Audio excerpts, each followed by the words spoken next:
बहुत समय पहले की बात है। किसी जंगल में खरगोश अपने परिवार के साथ रहता था। खरगोश जहाँ रहता था वहाँ आसपास बड़े जानवरों की संख्या ज़्यादा थी। खरगोश और उसका परिवार हमेशा ही इस बात से डरे हुए रहते थे कि कोई जानवर आकर उन्हें नुकसान पहुँचा दे।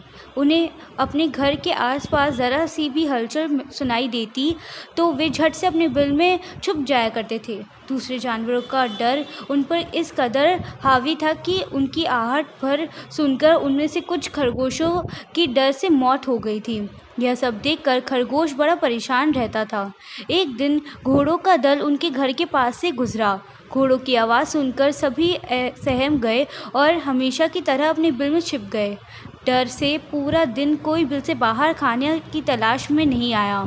अपने परिवार को इस हालत में देखकर खरगोश बेहद दुखी हो गया।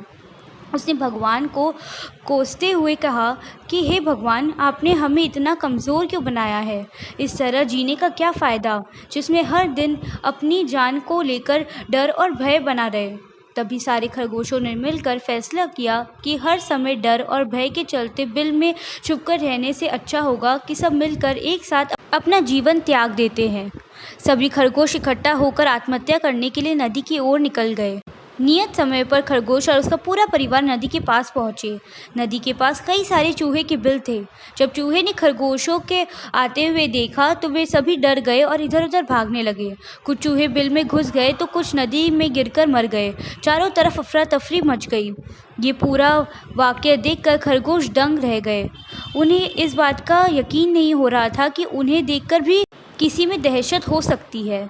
अब तक वो खुद को ही सबसे कमज़ोर प्राणी समझते थे और भगवान को दोष देते थे। अब खरगोशों को समझ में आ गया कि भगवान ने दुनिया में अलग अलग खासियत के सभी जीव जंतु बनाए हैं।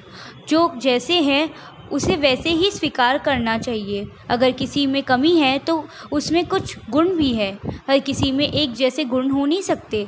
ये समझने के बाद खरगोश और उसका परिवार घर वापस लौट गए। इस कहानी से हमें यह सीख मिलती है कि प्रकृति ने सभी को शक्तिशाली बनाया है। बस फ़र्क इतना है कि सभी अलग अलग क्षेत्र में अव्वल होते हैं।